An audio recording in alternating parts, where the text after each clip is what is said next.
Heyo everybody, Haku here with my live reaction to read-through for Kubera, Season 2, Episodes 133 and 134, and the afterwards to go along with them. We're finishing Falling Petals.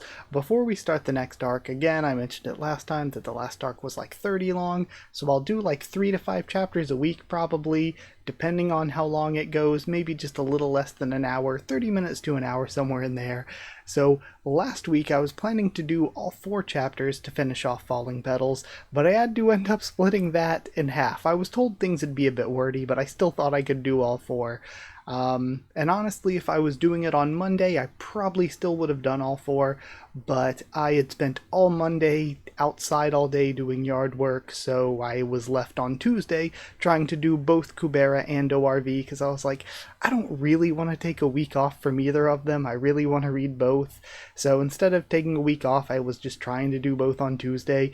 And once I got through the first 2 chapters, and they had been over 45 minutes, I was like, okay, if I go for an hour and a half, I don't know if I'm going to be able to do ORV after this. So I decided to just cut it in half, because over 45 minutes is a pretty solid video on its own anyway. So I'm excited to finish this off and keep reading, and it's wild. They were specifically, like, purposefully longer than usual, because in one of the afterwards, I think it was the first afterward, Kurigam was like, I thought this would be a little bit boring, so I tried to cram as much of it together as possible into each chapter. And I am just like, one big complaint that I often have with Tower of God, for those of you watching, is CU will introduce something that's neat or creative or have this really good story idea going on or something, and then he'll retcon it or like drop it, and I'm like, have more confidence in your writing. I am here to read your writing. I thought that was a good idea. Why are you just dropping it? Why are you just retconning it? And so once again, here I am, like, it's not boring, Kurigam, like, don't worry about that. So it was purposefully really dense, and it's one of those things where, you know, maybe Kurigam's right. Maybe if she was like, you know, let me stretch this out for like 4 more chapters instead of stuffing it together, then maybe it would end up less exciting. But for me personally, I am really into this type of stuff. I really, really love big casts of characters and like looking at all the different characters being like, okay, their goal and their purpose in this is this, or their perspective is this, so this is what they want, or this is what they think about it, and we're jumping around to all these different characters and getting to see that from them. I really, really like large groups of characters being used well, and really just large casts in general. And it's not even that Kubera's cast is that large. I guess I just like well-used casts, but even large ones that, you know, maybe only a character gets a little bit here and there, I do still tend to enjoy. But I really have a lot of fun with this. I do love your sort of battle shonen, action shonen. I love that stuff. But when it comes to the stuff that you've seen me cover on the channel, love and enjoy the most, I think more character-driven stuff is what we end up with. So either way, I don't think I want to ramble too much more in the intro. Thank you as always for all of your comments and everything. I don't think there's anything else I need to say though. I'm just trying to think if there is. At first I was thinking, okay, maybe if these 2 chapters are kind of short, I would go ahead and start on the next arc a little bit, but I don't think I'm going to. I have a lot of other videos I want to work on, so I'm just going to do 2 for this week and leave it at that. Finish off this arc, because these 2 might be wordy again. We just finished off the trial section, really, and as you can see on screen, getting kind of spoiled as soon as I click onto this. Not really spoiled, since we kind of knew. Attention everyone, as a result of the tally of the votes, the final verdict is that the execution will be carried out with Otayama. So we kind of got our answer. Also, with seeing all the different characters and their interactions, I love the relationships between them, and it led to some really, like, in all of the tense, harsh, horrifying reveals and stuff, it still led to some just fun moments because of the story that Kurigam's weaved so far. The first phase shall be carried out momentarily at the time of Earth, and tomorrow morning, 12 hours from now, we will hear her final statement at the time of creation. If there's anything to reconsider in her final statement, we may remove Hoteyama and reset the date for phase 2 of the execution. That seems like, again, a really interesting way to do your executions in this world. Be like, we put Hoteyama on you, that means you have a bit of time, and now I'm thinking, what if they put Hoteyama on Asha and Asha doesn't look any different? So it's like, okay, this is my fated time. But it gives the person who's going to be executed a chance to like have the execution taken back. So it's like once you have Hoteyama put on you, it doesn't matter if the person escapes, it doesn't matter like kind of what they're doing. It's like, okay, they're kind of executed at this point. They're just waiting for it to finish happening, but it gives the people doing the executing the chance to take it back if there's some last minute information. So I think that's really, really cool. Otherwise, she'll spend 12 more hours like that before her body's collected. Jeez, Hoteyama. Oh my god, Lise. I have to find Lise. And Ron rushes up. Falling Petals Part 7. Whew, so this is how it's going to end. I'm so confused. I thought she was a talented and upright person. I can't believe she got her abilities from stepping all over other people.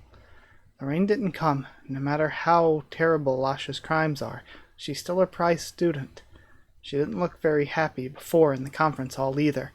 I just hope that this doesn't get between her and Saha. Lorraine's not here. I guess I should have expected it. Arush, did you vote after looking over the report of the meeting?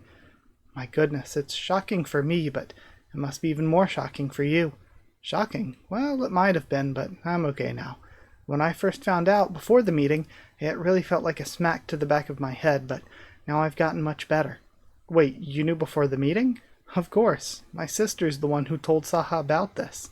I also received the document that went to Saha.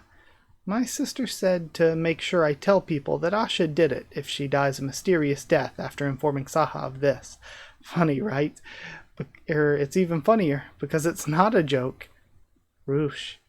You know, I just don't understand how after using Hoti Vishnu over 1,000 times to kill and revive halves, Asha wouldn't have used Hoti Vishnu even once for someone who really needed it. How can someone be like that?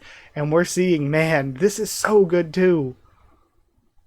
This is so good because it ties into, like, Rish and Roosh and their story. And, like, what they went through adds this personal element for them in this. Not related to the halves. There's plenty of people who have personal sentiments related to the halves. Even the one who's like, hey, I don't want you to be executed because you killed halves. But it adds this other aspect for Rish and Roosh. Anyways, since the 3 unsolved cases were declared murders, I voted in favor of execution. That's a pretty objective reason, right? I voted according to the law. Right. Speaking of Hoti Vishnu, isn't it a bit strange? The fact that Asha didn't use Hoti Vishnu for anyone else must have ultimately been tied to the fact that she had used it. But why would she have saved the Priestess of Chaos? She ended up like this because she let people know that she could use Hoti Vishnu at that time.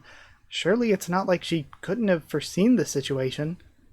Well, that must be because she figured that saving the Priestess of Chaos would be more beneficial to herself, right? And we have Claude coming in. Claude, when did you get here? I've been here since the main meeting. The back of your hair sure is pretty, sis. I like your bun.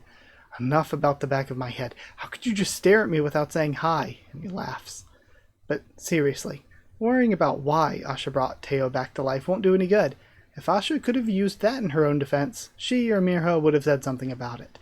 I think Claude's one of the most interesting characters in all of this, because there's still the hints we've had with Claude, still the hints we've had with the other oracles going on.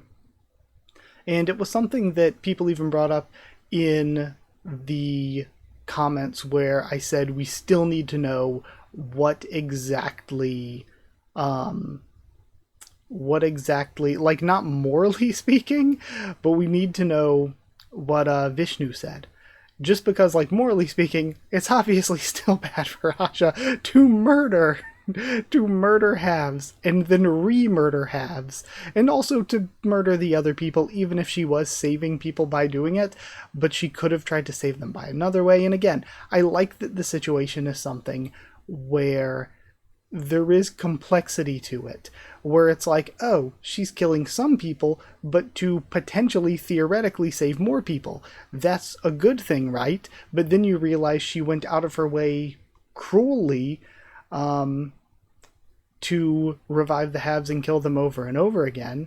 And presumably, well, you know, it is cruel to do either way. So then it adds another layer of, well, that's bad. And what I was thinking just then was, maybe, is it even that much of a layer of that's bad? Because if Teo is anything to go by, and if logic is anything to go by, so you rewind people from before they were killed the last time, right? So they wouldn't be they would only remember being killed once. So to Asha, it's bad because because it's like she killed them 1,000 times. But to them, maybe we can at least have the knowledge that they were only murdered once from their own perspective, as bad as it is from Asha's perspective. But I think it's important to know what Vishnu said, because though what Asha did was still bad, it gives us a glimpse into why. Because again, with Asha letting Lise live, with so many things that Asha did to benefit the people of Wilrarv, like other characters have said, it doesn't really make a lot of sense yet. So we need to know, like, what the actual goal or the information she had was.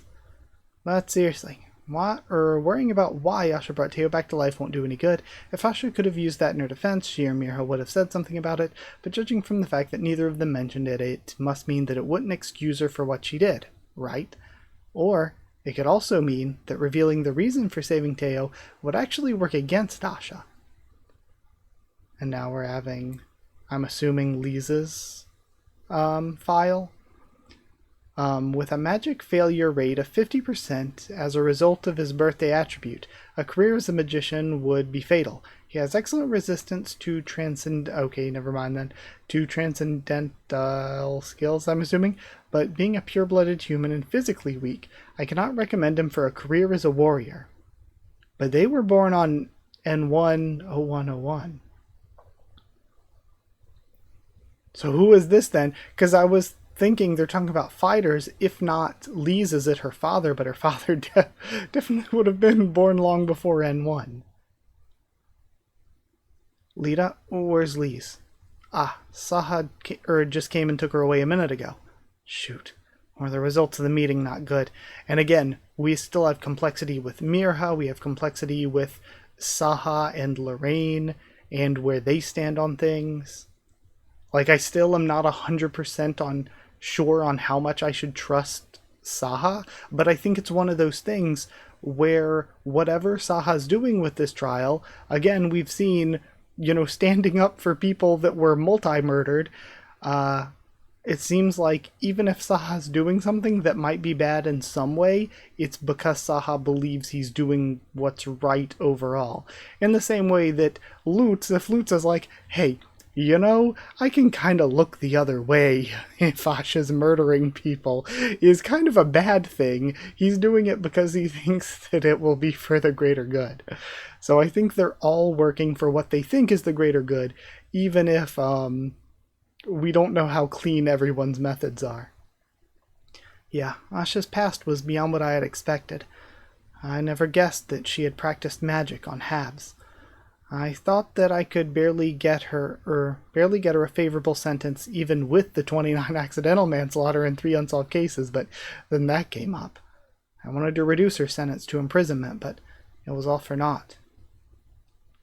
With things having turned out like this, I'm going to have to appeal to her usefulness rather than sympathy from people. Okay, so she's still going to try to save Asha. I'm not sure if Saha will listen. I couldn't find her anywhere. Ron? Lise. And Lise is with Saha still. Sorry for not being able to find her right away when you asked me to a while ago. Sorry, I should be thanking you, Saha. Please, are you okay? You didn't hear anything bad, did you? Oh, by bad do you mean about Asha getting executed with Hoteyama? Yeah. I didn't know, but apparently 12 hours after having Hoteyama cast on you, you look the way you would if you lived out your entire natural lifespan. Okay, so now she knows this. That's why they say the execution split into 3 stages, where they use Hoteyama to threaten and intimidate the person. If you don't answer honestly, they remove the spell right away and kill you. Jeez, where'd you hear all that? I told her. It's not widely known among regular people, but this child isn't exactly a regular person, so I thought you had the right to know. Ah, were you worried I'd be shocked since I have a short lifespan myself? That's sweet of you. Lise. But it's okay. I've never thought of living a long life anyway, and she's doing the thing she always does. By the way, I'm worried about Asha. She may have her mouth shut tight right now, but she'll definitely say something, right? With all of that evidence they have, it's not like she can get rid of the fact about her murders, and it really is Asha's own fault, but still, there must be some kind of reason for her to avoid the death penalty, since she's already saved me several times and kept me with her all this time. I don't think she can be an entirely bad person. There will definitely be something. I'm sure of it. Man, this scene's really good. And it's so good because we've spent hundreds of chapters at this point going so deep into these characters. Like, all of the time that we spent hanging out in Calabloom has just made the characters and their, like, relationships so deep that there are other things that I've talked about this kind of before with other series. There's some series I can read like dozens of chapters and be like, yeah, these characters have had like 3 scenes of actual development. Not a lot has happened in a couple dozen chapters. For Kubera, these dozens of chapters have been so focused on character stuff over the actual like physical what they're doing for the most part that they feel so extremely fully fleshed out. And a lot of series try to have some of like these deeper storylines, deeper moments, and they're harder to get into because the characters aren't so fully fleshed out. But these moments are like so much better and actually work because of how well done the characters have been. The following day at the time of creation. First, I'll tell you about the execution method that was carried out 12 hours ago at the time of Earth. After surrounding the executioner and the offender with a circle of flowers, Hoteyama's cast with these flowers included within the range of the spell.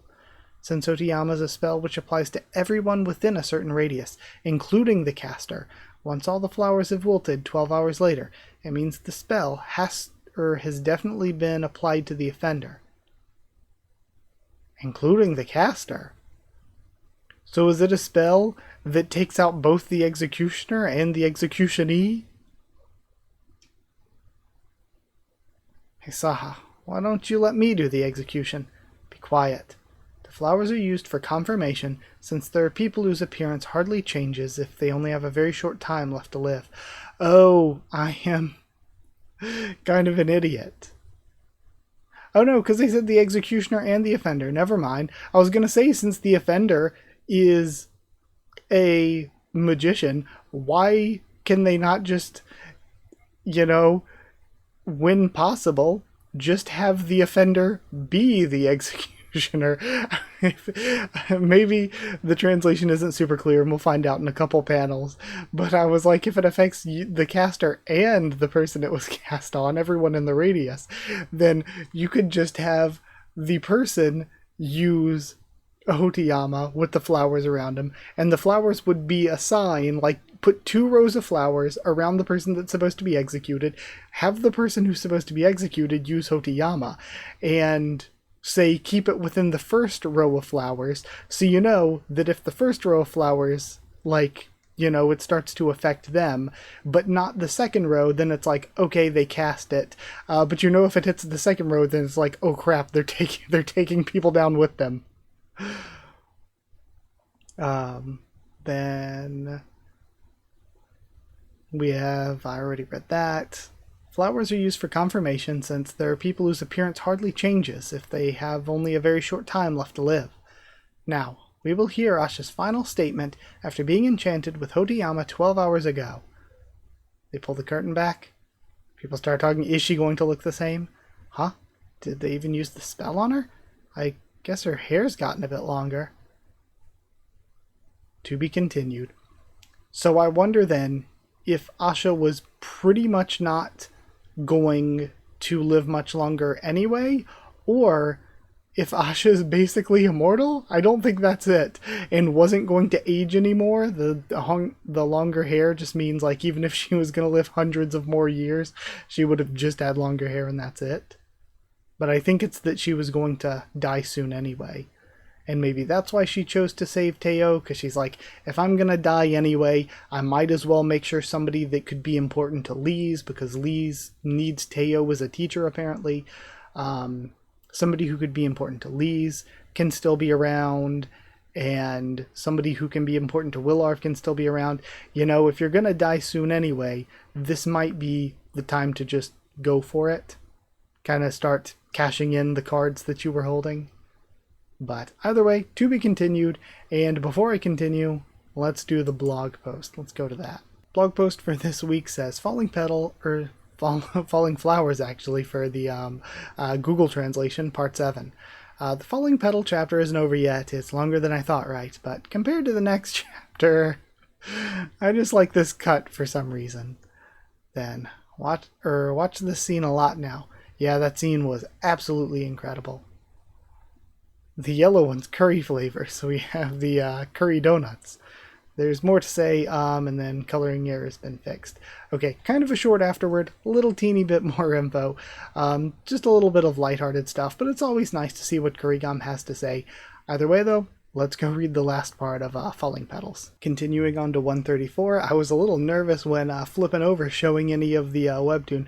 I think it would probably be fine, though. There's probably people that show things way more than I do without the filter over them or anything. I was just slightly paranoid because I did get in copyright trouble for ORV last week. It's not really a big problem. It's just because ORV had music last week, really. And it should only affect monetization. I didn't have to take the video down or anything, but I thought it was funny. It's like, just the silliness of being like, it's kind of, scary at the first moment for like a split second when it's like, oh crap, I have a copyright notification, but then it's funny because it's ORV over a song that was in like 3 minutes of the chapter. That's really, I don't know, it was really funny. I was like, that's such a silly thing to get copyrighted over. But either way, let's actually read 134. Now we have the crowd murmuring. Claude, you must have known this already. Clearly, it doesn't take much to spot someone without much time left, but it didn't seem like anyone would believe me if I said anything. Well, do you think that someone with such a short amount of time remaining would go around committing these complicated and bothersome crimes for some kind of personal profit? She's going to be dead soon anyway. Ashirahiro, if you have anything you wish to say, tell us before it's too late. People have chosen to execute you using Hoteyama, so that they could at least hear you defend yourself. If you're going to keep your mouth shut even when I'm giving you a chance to make a final statement, I can't give you another chance. She looks over in the crowd. We see Lise. Promise me no matter what happens, you'll believe me. Okay, I promise, Asha. Could I say it for her instead? And Lise gets up. And we see, I like that Ron and Mirha are the ones we see the reactions from here. How did she get in here? Saha let her in. And I really like, I'm sorry that I'm going to need a lot more to get names memorized. I like the one with the darker hair on the left. Kind of reminds me of Peak from Attack on Titan with the hair. I kind of like her a lot. Sure, go ahead, Lise Hyas. And I mean, I can't say I like the other one because they're just blatantly racist, but I think that's led to things that have been pretty fun. I've joked around quite a bit about them just being racist. Sure, go ahead, Lise Hyas. as the person who was, yeah, I was like, Ron actually literally being half phobic, and meanwhile her truly half phobic. Then, sure, go ahead, Lise Hyas. As the person who was closest to Asha recently. Thank you, Saha. Then, and we see the sword. I'm someone who Asha vouched for, and I've been indebted to Asha from when we were in Atera until we came here to Aero Plateau. From finding food and a place to sleep, to the Temple of Earth and the test of the sword, Asha's always brought me to where I needed to be and helped me in many ways. Because Asha gave money to the Temple of Earth, I was able to get the Golden Knight, and I drew the Sword of Return. So what I want to say is, what Asha wanted to do is probably the same as me. Of course, I can't keep depending on Asha forever, but there's something I really want to do, and Asha said she would teach me how to do it. Asha's the one who told me about the Sword of Return, too, and about practicing Transcendentals and Bhavati Kubera. If it were just sympathy, she would have just given me some money and handed me off to another guardian. But the reason that she went through the trouble of bringing me with her everywhere, going to the Temple of Earth and Temple of Chaos together, is probably because we have the same objective, so I think that's why she helped me. That objective doesn't really have much to do with how much time we have left, since we know that we won't survive after achieving it.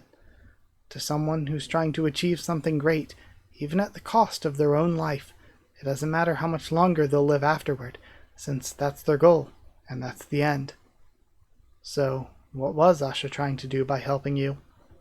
Well, she wanted to kill the high-rank Shuras who caused the Red Sky incident. And then we get the title splash. That's a really good hook to lead into the title splash. That was really well written. And that entire speech was incredibly good. Falling Petals Part 8.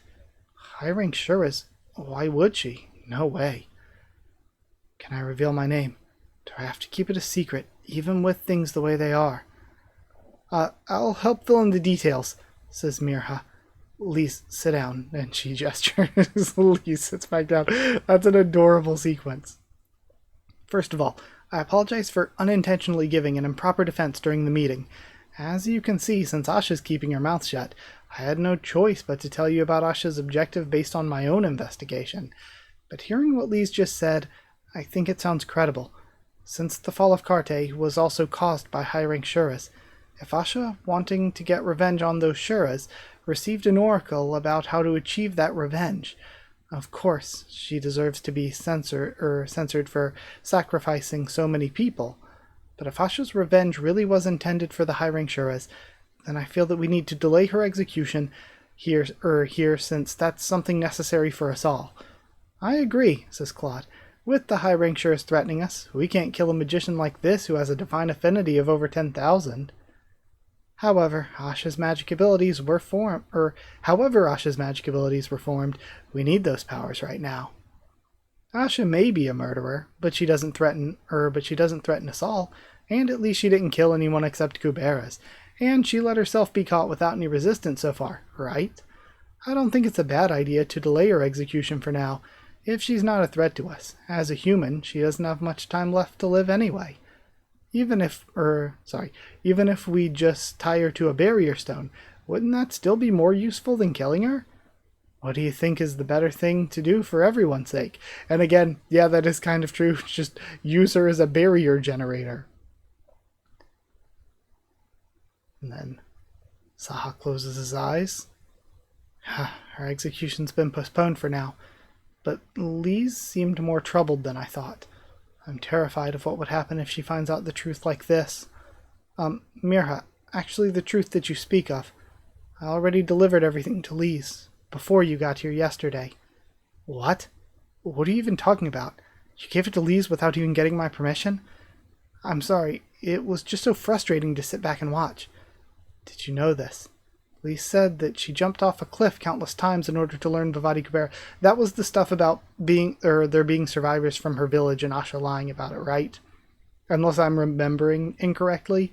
If so, then that makes Lise standing up for Asha here, even and doing things on her own, even more important. And I like that we get this afterward that might add more context into things. Again, that deepens Lisa's resolve and the things that Lise did. It also gives Lita some like character, what's the word, character agency. I think that's really good. And then saying, you know, explaining why and the like sort of not really bond or connection, but how Lita's come to think of Lise already. Asha drove Lise into becoming such a wreck when the child didn't even need to be so desperate. I thought that even if it shocked her, Lise needed to know the truth. Shouldn't you have discussed that with me first? Even still, how could you just inform her without saying a word to me? I apologize for that. Actually, I tried to get permission first, but then Saha suddenly showed up yesterday. And again, all the moves that Saha's making with, like, carrying Lise around just really makes me wonder what all Saha's doing and what all Saha really thinks. Because though we've seen Saha doing a lot here when it comes to trying to figure this all out, again, that's something that it feels like Asha herself kind of initiated, and what Asha didn't initiate herself, Rish initiated. But Saha himself has been doing a lot to like investigate this, and then doing a lot to hold Asha accountable. But while doing all that, we haven't really gotten a peek into Saha's mindset. And then I thought that I wouldn't have a chance to tell Lise the truth if Saha were to take Lise away and cut off her communication with us, so I used my own judgment. Mirha? She stumbles. Asha. So Asha has a short lifespan, just like me. Did Asha already know about her own lifespan? How'd she feel when she found out? Still, I'm relieved. At least the execution's been postponed for now. I'm allowed to look at this now, right? Oh, or maybe she didn't look before she stood up for her, which again adds another layer of complexity into the situation, just in a different way. Here, don't ever show this to anyone else. Read it over by yourself once this is all finished. I made a copy of what Mirha was looking at, so you can read exactly what she wrote. I put this together for you, so don't think badly about it. And I guess that before was maybe Kaz's file that we were seeing, and the thing that looked like green hair was actually the creature maybe just hanging out on his shoulder. I'll have to go back and look again. What is this? It's... And then...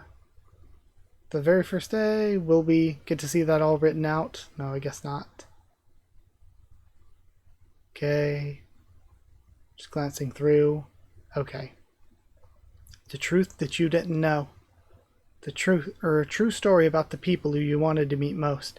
Okay, so yeah, it is. It was the green creature that looked like green hair. Then information number 3, banned from Lise Hyas, Kazlen and Haslen, brothers. Huh? Now we have, sorry, I'm just glancing through this since I can't read the full thing really. Then, however, someone who was actually affected by the Red Sky incident, Asha's justification was an excuse. If Lise had revealed she was a survivor of the Red Sky at the time, people around her would have helped. And then we see, since she was neglected like this for almost a month at a time when she needed psychological treatment and counseling, she had no choice but to depend on the only person who knew about her circumstances. We're seeing like this back and forth of... Yeah, we're seeing like this back and forth really of a defense of what Asha did and a condemnation of what Asha did, it seems like. And then, considering she had a lot of free time until the temple opened, and she just spent her time not doing much until the test of the sword, she would have been fine if she had left for Matera later. The reason Asha rushed her was to stop Lise from running into her friends from her hometown. And then Asha attempted to improve Lise's abilities with godly items, but she failed to do something as basic as introducing her to a proper teacher. This is because she would end up following the teacher more than Asha. If she'd met a proper teacher, she may have grown more attached to her teacher than Asha. And then Lisa's real name is Kubera, which matches the names of the people whom Asha's been killing. It's possible that Asha may have contemplated or attempted killing Lise, but judging from the way that Lise has continued to stay with Asha until now, it appears Lise has never found out about the attempted murder. And we have her crying, finding all this out. And then we have the scores. Abilities as a fighter are the greatest on this planet, next to Cossack, to the extent that it's hard to believe she's a pure-blood human. She's far too valuable of a talent for Asha to kill her, like she's done to the other Kuberas so far. So it seems like from what we learned last time, killing the Kuberas did increase Asha's ability because they did have some divine affinity, which makes me think that for some reason, unlike the other people with gods' names, the people with Kubera's name, at least maybe the ones born within a certain time frame, did all have a little bit of Kubera power within them, a power of the name within them. But if that's the case, it's like, as they get killed, does that mean the remainders that have the power of the name get stronger each time, or more divine affinity each time, and the Kuberas have to wipe each other out until there's only one Kubera in order to be the true Kubera? Or is it that the others had a little bit of power of the name, but Lise just had a crazy stronger amount of power of the name? Then Asha may be a remarkable magician, and then she needs fighters on her side for the long-term war, possesses optimal conditions she's looking for. She wouldn't sacrifice herself. Then all the rest of that. Lise should have wondered at least once why Asha always kept her trapped within the scope of her control. Judging from her answer when I suggested that we leave together, it looks like she never really properly questioned Asha's intentions even once. If Lise had ignored Asha from the start, revealed where she was from to other people, and asked for help or heard news from her hometown, or heard news about her hometown friends, and we see things that could have happened, she could have escaped earlier from someone close enough to kill her at any given moment, who weighed the value of her very existence. And that's a tough thing, because would this have been mentally better on Lise? Or would she have, because didn't Guide Kubera say something about, well, you have to die or whatever, when he first met her, and she's like, no, I'm choosing to live a bit longer, like he gave her the option, the choice. So if she had done this, would she have just been killed by Shinkubei earlier, though? Or because Shinkubei is apparently giving the Kubera people locations to the Shuras, would the Shuras have just gotten to her without Asha there to protect Atera? So it's like, we're seeing this happiness, but it's like what Asha did was really sort of messed up and bad for Lise, but Lise might not have been alive without it. So it's like one of those tough scenarios where it's like things were going to be bad for Lise either way. And we see when she was killed that time by Hoti Marut. Lisa's faith in Asha is far too strong at this point to tell her all of this now. I'll just tell her about her hometown friends after Asha's sentenced to imprisonment and has been separated from her. We have to hide the fact that Asha deceived her, because Lise is Rao's daughter. Until the very end, I would just like to protect that smile of hers that resembles her father. And then Falling Petals End. Next chapter, Your Justice and Mine. God, I have no idea where it goes from here. Does she try to kill Asha? Do we go to a Shura invasion? There's so many options that the story could take. Incredible chapter, though. Falling Petals might be one of the best in the series. It's tough, though, because I feel like the earlier parts of Falling Petals weren't as crazy, but then these past four have been four of the best chapters in the entire series. So, it's tough to say. Incredibly good, though. Let's go check out the afterword before I continue, though. Afterword this time is super short. It says, sorry, I tried to end the show on a high note before the hiatus, but the length of this episode didn't forgive me. I didn't know it would be this long in the script, but when I actually drew it, then I think that while I was drawing Kubera, the second part, chapter 134, might be the longest. Since it was the last episode of the chapter, I couldn't stop and kept drawing. Anyway, it's my fault for being late, and I'm sorry. If it doesn't come up today, please check it out tomorrow afternoon. Okay, so just a warning that it may have been late. Alright, really good stuff though. Was there actually another one? Yeah, hold on, there's another one. This is just an announcement that it might have been late. Let's translate this. Hang on. Then we have Falling Flowers, Part 8. I'm late with the deadline. Thank you so much, manager. Then Lise kept her promise and worked hard to believe in and defend Asha. But then didn't they say that there are no secrets in the world, even if only two people know each other? Then my physique is changing. .jpg. In part 1, episode 11, Lise was introduced as 163 centimeters and 56 kilograms. So she's gotten taller and lighter? Then next chapter, Your and My Justice, is the longest chapter so far. It's longer than The Night When Fireworks Fall. Sorry, this translation. And all the scenes shown in the trailer for part 2 that haven't been shown yet, Agni, Sagara, Brilith, etc. will appear. Oh, you can see that Ron's surprised appearance from the trailer in part 2 has already been shown. There were more than 1 or 2 instances where Ron has been surprised after wearing that outfit. In the next chapter, Ron will come out wearing a different outfit. Okay. Oh. And then 6 Kubera popularity poll was underway. So, very good. Very fun. An incredible set of chapters. I'm just going to put this here while I talk. I talked about it mostly as I read through it. Like I just said, I think these past 4 chapters are 4 of the best chapters in the series. I talked about how this payoff works so well because of how deeply we've built the characters for hundreds of chapters at this point. So I do think this was extremely good, and I can't wait to get into what's next, because I'm really truly not 100% sure what we're going to do. They said that scenes with the Shura characters and characters that were not around right now are going to appear, so I think we're just going to jump around to everyone, and we're going to have things happening with everyone for Your Justice and Mine. And I'm extremely excited for that, because this feels climactic. This feels huge. This feels like we've been setting up all these characters for, again, the entire season, and we're about to have just an insane free-for-all of things happening. And I'm wondering where Lise goes from here. Does she just lose that smile of hers because that's something that was mentioned there at the end?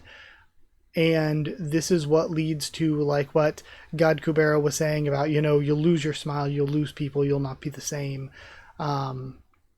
Is this related to that? Is this that moment? Is she going to go after and confront Asha? Asha still has not spoken in her defense, really. So there's that. So we still, of all the time we've spent with Asha, now that we've been in the trial, we still don't know what's going on in Asha's head. And again, with Saha as well, we still don't quite know what's going on. I don't think Saha's a bad guy or anything. I think that Saha is working for what he thinks is right, but it is interesting and weird that we've seen these deeper looks into so many of the other characters and what they're thinking. But while Saha's been so important, and what Saha's been doing has been really important, but what Saha's been thinking has been kind of hidden from us. And some of his movements, to me, some of his decisions are just kind of suspicious. Like, again, not suspicious in a bad way, but suspicious in a why is he doing that kind of way. And I want to find out. I want to know what's going on there. But either way, I'll end things here. This turned into another little bit of a long one because, again, these were really dense chapters, really amazing chapters, and left me with a lot to talk about. But next week, as always, we'll be back to talk about more, depending on how long the chapters are. Again, I'll try to do 3 to 5 a week, probably, until we get through the 30 chapters. But either way, that's it. Thank you for watching. Like if you did like the video, comment down there to tell me what you thought of these chapters, my thoughts and reaction. Subscribe for more. Kubera, much more on the channel. Follow on Twitter if you want. If you want a link to the Discord server, it's free and open for anyone. If you would like to help support the channel by sharing the video around or dropping a super thanks. Thank you to anyone who already does anything like that. It is appreciated. And if you want to help support the channel, get your name at the end of videos and get One Piece videos a little bit early, then you can hit join down below to become a patron, or to become a member, or go to patreon.com/Haku of the Tubes, or a link will be in the description to become a patron. I haven't updated this yet this week. I'm recording this on like midnight Sunday night, so that it's already recorded early and all I have to do is edit and stuff on Monday for all of you. So that's where I am right now, but I haven't updated this, so I need to look. I'll update it tomorrow for anybody that needs to be added here or anything, so sorry if you're not here, if you're new, but thank you to chosen regulars Evan, Holly, and Bertie Wooster, Magical Girls, FRNono, JA, and the D-Van, Chipperton students, David Langstaff and Folded Ghoul, Slayer candidates, SG and Stance Eater, and Pure Elements, Pate Ardial, and Elsa the Storyteller. Thank you so much for your support, thank you so much for being here and for watching. Thank you everyone, and I'll see you all next time.